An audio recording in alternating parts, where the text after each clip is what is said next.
Yo, what's up, everybody, and welcome back to the launch angle. It's been a long time since we have done this podcast, but today, March 18th, 2024, one day after St. Patrick's Day, I was moved to do this podcast again, and not in a good way. It's been a while. The Giants have, their fortunes have changed. There's been a lot of change in the franchise the last couple of years, and we all know this as Giants fans.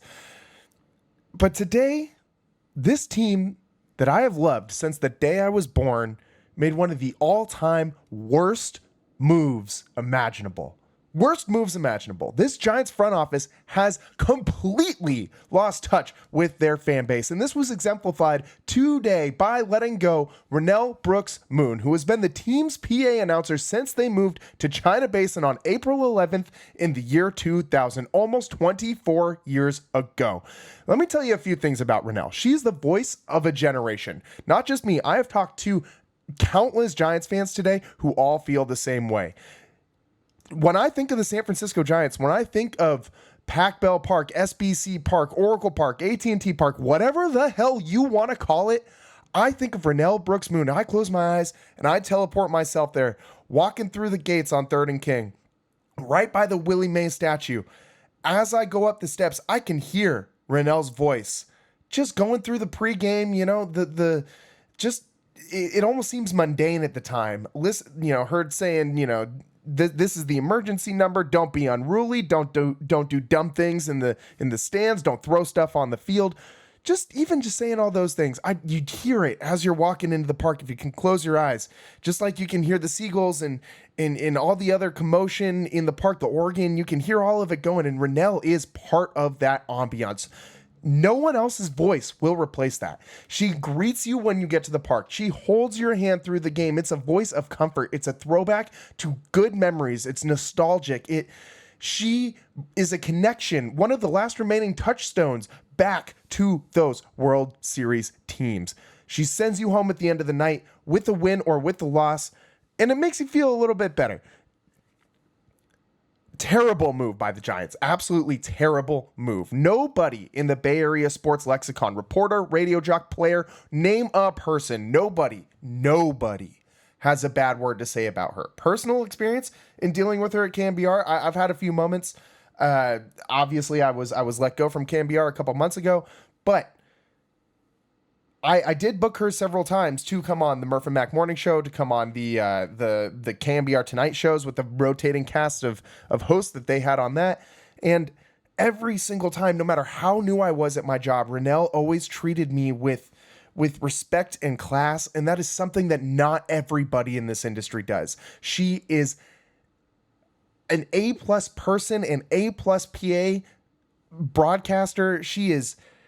the Giants said they're going to name the booth after her, which is like a no-brainer. Like, duh, that was going to happen when she wasn't there anyways. Don't give me that as like a feel-good story, because this was going to happen one way or the other. They don't have a choice in that. Let me tell you that. She has been so damn good at her job, she didn't leave them any option but to name that booth after her. And for them to let her go, the way that she talked about this job coming into this year sounded like she'd be back. It did not, all her tweets in the offseason, see you next season, see you in April.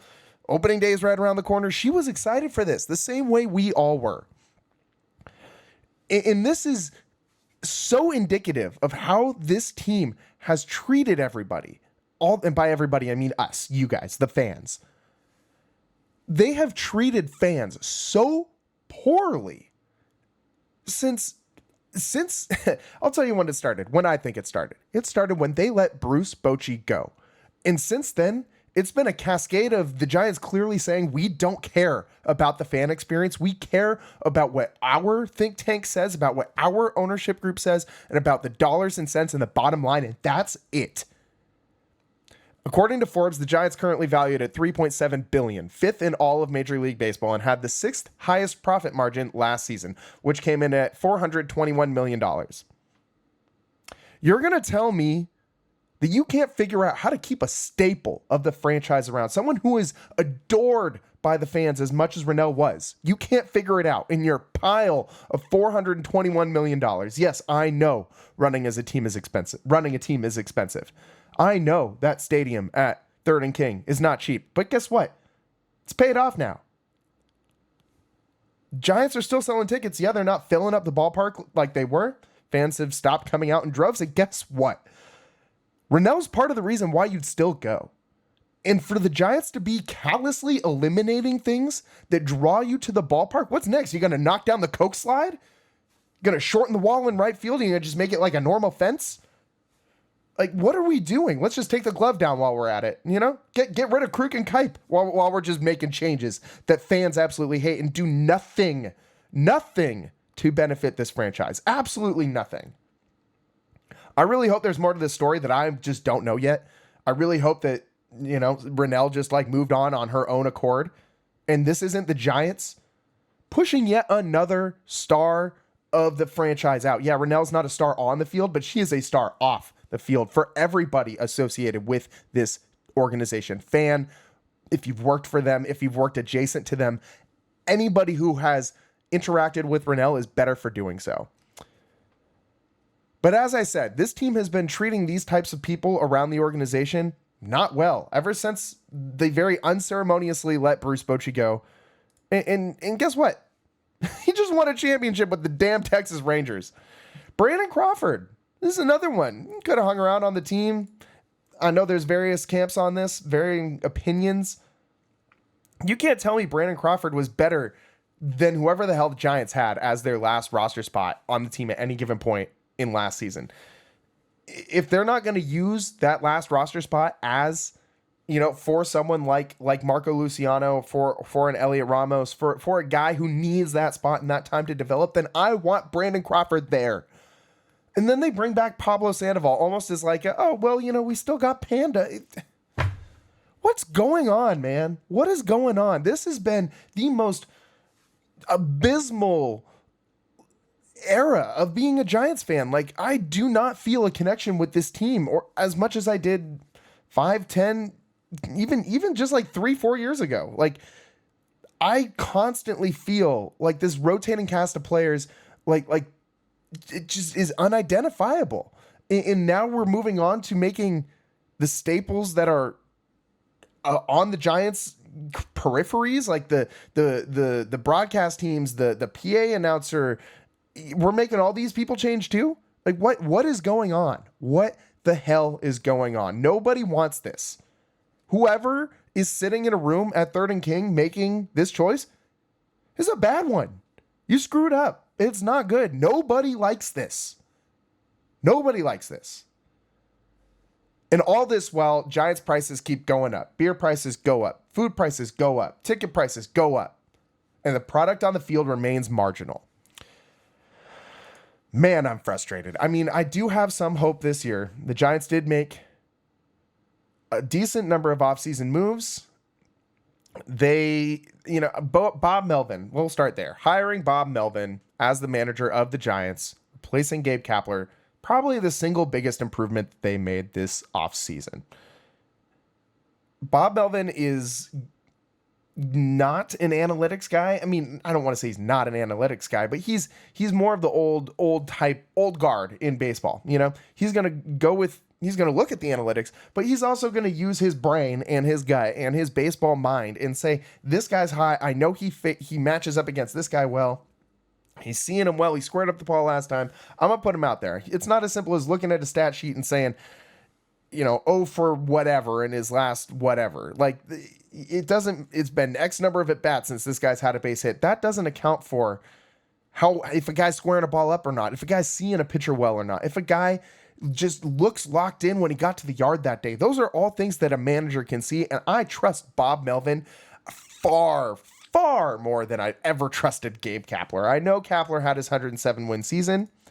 If Gabe was a great coach, I think he'd still be coaching. I think there's a reason Gabe took a front office role. Good for Gabe. He's a nice dude. I don't think he was cut out to be a major league coach. I just don't. The communication issues that have been talked about and discussed by Brandon Crawford since he has left the Giants is clearly indicative of the problems that Kapler had as a manager. He wasn't great at connecting with players. And you have to do that as a coach. Bottom line. Young Ho Lee, probably the best player that the Giants have brought in. depends on where you stand. Either him or Jorge Soler are your options, or Matt Chapman maybe.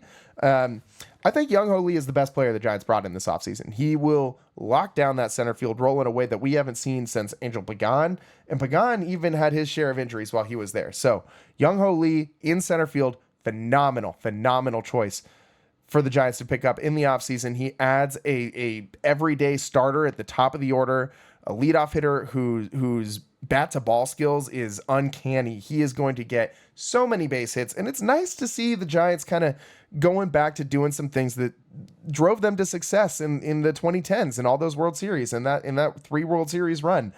Going back to getting on base, speed, and hopefully pitching soon. Hopefully pitching. We'll get to the pitching in a moment. And then, of course, Jorge Soler has the chance to be the first Giant to hit more than 30 home runs in a season since Barry Bonds left the team. It's been a while, almost 2 decades, since we've seen a Giant come in here to McCovey Cove with power. And Jorge Soler has that kind of game-changing power. I think he will do it. I think he will hit 30 bombs for the Giants. Only chance he doesn't is if he gets injured. I think since he's now playing DH pretty permanently for the Giants, I think you'll rarely, if ever, see him in the outfield. He's going to be much more durable, and that's where the Giants need him, is at the plate, not in the field. They have plenty of bodies to go play the field in the outfield. It's pretty crowded out there. What you don't have is a whole lot of power out there. And so obviously Soler's got to be penciled in every single day. I don't want any more damn matchup lineups. I mean, yeah, you got to play the matchups a little bit, but I want some everyday players on this team. I want someone who I can go out there and get excited about seeing on the field. Someone who is electric and puts butts in seats. That's what Jorge Soler does. Good move by the Giants. And of course, Matt Chapman.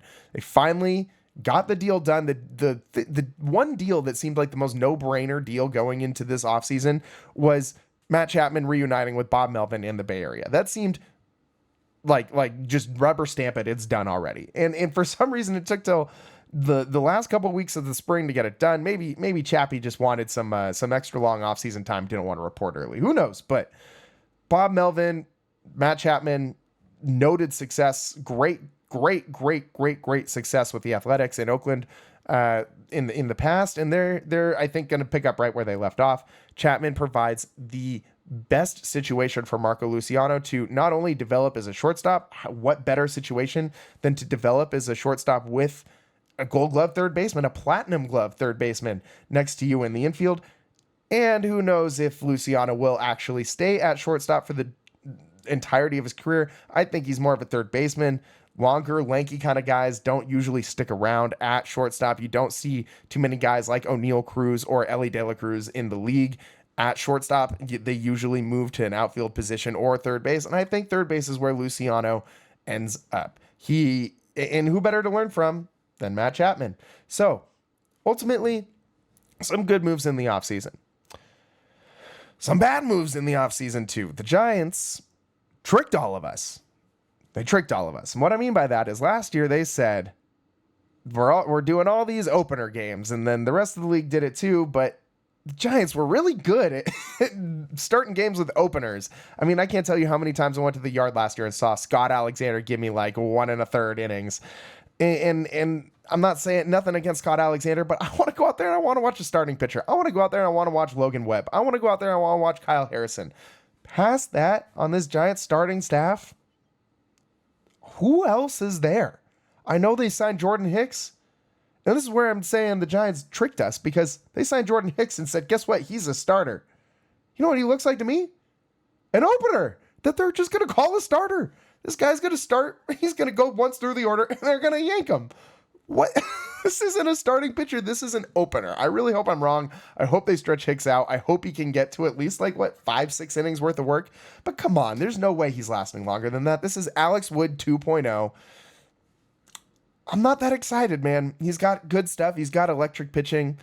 There's a reason he didn't work out with the Cardinals, I think. The Cardinals are a high-class organization. They can get a lot out of players. I think they would have made it work if he was the truth there. And then you got a bunch of injuries. You know, Tristan Beck, who I think was the best of the Giants' young guys, or maybe not best, but one of the most ready of the Giants' young guys to start the season. He's done to start the year at least for the first couple months. Keaton Wynn, arm soreness. He's been shut down in the spring. We'll see where he's at to start the season. I don't know how high the ceiling is on Keaton Wynn, but he looks like a very steady major league starter. I don't know he's ever gonna be a Cy Young candidate or anything like that. But Keaton Wynn is a solid dude on the mound. He's gonna work through some tough innings. He's gonna get you some ground balls. He's got some arm durability up there, and he can eat some innings. That's a plus. And then Mason Black, nice rookie. He's still, I think, about a year away from really having a big impact on the Giants, maybe even 2 years. I don't think he's ready to come up to the bigs yet. I think this is more out of necessity than anything else. And you're waiting for Robbie Ray and Alex Cobb to come back too in the second half of the season, hopefully near the All-Star break. Anthony Discopani is gone. That's not very exciting, man. I hate to say it, but it's really not. Like, nothing about this bottom part of the staff makes me want to get out to a Giants game. There's nothing about it. You know what would make me want to get out to a Giants game? Them signing Blake Snell or Jordan Montgomery. And I know everybody wants this. I know everybody's in saying this. This is not breaking news. But this pitching staff feels way different if your top three are Webb, Harrison, and Snell. Even Webb, Harrison, and Montgomery.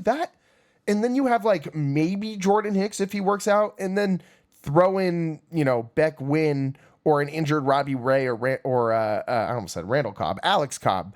Throw in one of those guys, and hopefully one of them works out. Maybe someone jumps off the page at you, and you can let the rest continue to develop and get healthy. Like that would change the world for the Giants pitching rotation. Change how everybody viewed this team. You got to do it. You need to sign one of these arms while they're still available. You have to. Especially when you've clearly demonstrated to the fans you really don't care about them. This would smooth over some of that stuff. You know what solves all of these other peripheral issues? Winning games on the field. If the Giants sign Blake Snell and go out there and win 100 games this year and go to the National League Championship or something like that, maybe we're having a different conversation. I don't think I'm going to miss Renel any less. I think I'm going to hate this move no matter what they do. But it's sure going to make me feel a little bit better as a Giants fan.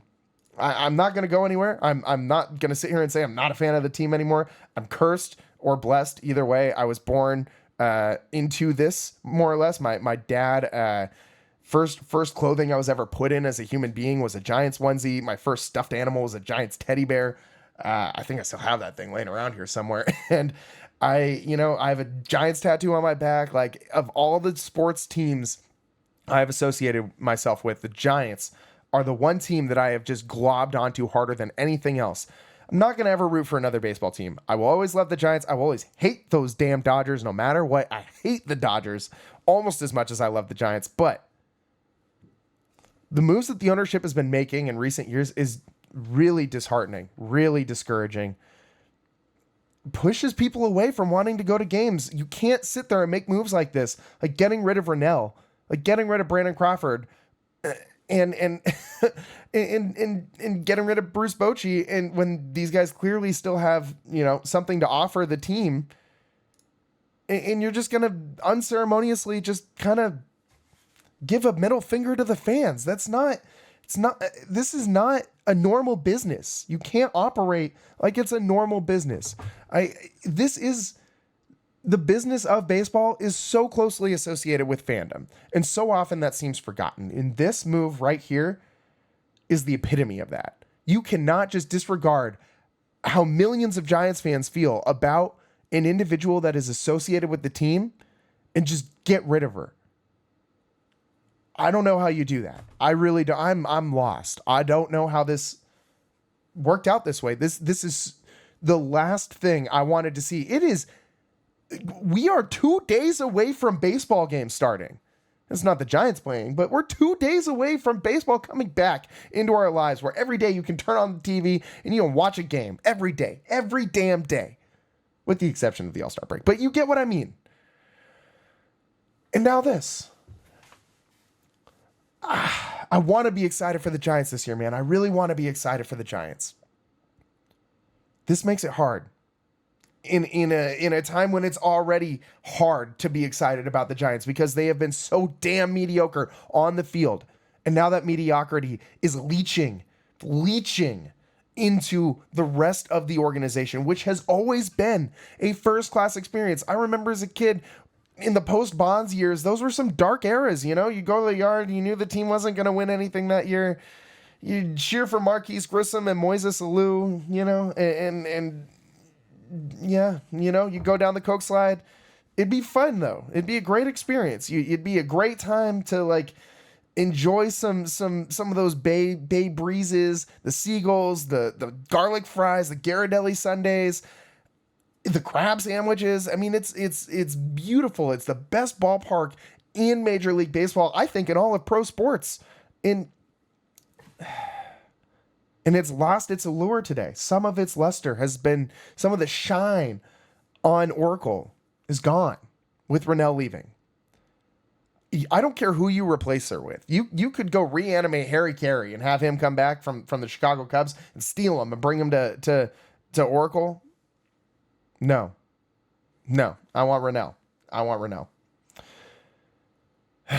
I'm sad, man. I'm really sad. I'm genuinely upset about this. This is not like me being fake mad so I can like have a good take. This is something that I'm genuinely upset about, and I know a lot of people are too. I don't even know what to say anymore. This makes me sad. I want to be excited for Giants baseball. And I kind of am, but today I'm less excited than I was yesterday. I'll tell you that flat out. Less excited to go to the yard than I was yesterday. We'll see if this improves by the time opening day rolls around. Thanks for sticking around here on Launch Angle. Oh, real quick, before we get out of here, I just want to mention that FanDuel has the Giants at 82.5 wins. Over or under? What do you guys think? I'm going under. I think the Giants win 81 games this year. I think FanDuel has this pretty much right on the button. But I think they only get 81 wins. And I think a lot of that is because of the pitching inconsistency. We're just going to have to wait till the second half of the season to know what this pitching staff looks like. And we're supposed to expect that the first half of the season is going to go well. I don't think it will. We'll see. Maybe Bob Melvin can patch some of these holes and keep the Giants afloat until you get a Robbie Ray back. And maybe he comes back great. Former Cy Young Award winner. Maybe this Tommy John surgery works out. Maybe Alex Cobb comes back and returns to his form from last year. And maybe the Giants do go on a run at the end of the year and make a wild card. It's possible. I'm not saying it's impossible at all. I just think that this team is going to underperform. And I do see them right around that 80 to 81 wins. I think they're right. They're a 500 team. I don't think they're any better than that. I just don't. I hope they surprise me. I mean, they have in the past. They surprised everybody with that 107 win season with like Donovan Solano and others leading the way. We'll see. This team depends a lot on Michael Conforto staying healthy. That's a choice. Michael Conforto has not ever been healthy. He's great when he is. But, you know, the best ability is availability. And Michael Conforto has not shown that he can do that since he's been here in San Francisco. Nor did he really show that at the end of his time in New York with the Mets. I need to be convinced. Luciano, it doesn't make me feel good that they haven't completely committed to him at shortstop. If they saw some good signs from him, I'm sure they would. That's a problem. This guy has been pegged as the top prospect for so long. And what's he doing down there? in AAA? In on the bench. He's not in the game. He's not projected to be the starting shortstop so far this year. It's Nick Ahmed. I mean, what's going on? I want to see more from Luciano. It's been frustrating that they haven't televised very many spring training games because I want to watch the damn Giants. I don't want to have to tune into the MLB.com app and stream a radio stream. I want to sit there and watch it with my own eyes and see what's going on with all these young, talented guys that the Giants are trying to sell us on, that they say the future is now, the future is here. I want to see it. I want to see it. I don't want to listen to it. I don't want to read a box score. I don't want to watch the game cast. I want to see it with my own eyes. Why is this a problem? The year is 2024. Televise these games somehow, stream them. I don't care. If I can go stream a Cal Poly baseball game in my living room, I should be able to stream Giants A's from Arizona. Like, why is this not happening? So anyways, that's about all the time we have for today. I'm pissed that the Giants didn't bring back Renel Brooks-Moon. I think you all are too. I don't understand why, and I hope we all get some answers. I don't think the Giants are reaching that 82.5 win mark set by FanDuel. Hit that under. Giants hitting looks to be better. Giants pitching looks to be, we'll see. And that's about all the time we have for you today on Launch Angle. I am your host, Eric Engle, and we will be back next time. Not sure when that's going to be, but we're going to try and keep this up to date more often this year than we did last year. So tune in. We'll come at you later at some point this season. We'll probably check in after maybe like the first week or two of Giants baseball, and we'll let you know how things are going. We'll let you know how we're feeling. Thanks for sticking with us. I hope the Giants do a U-turn, bring Renel Brooks-Moon back. This has been Launch Angle. I'm your host, Eric Engle, and we'll see you next time. Peace.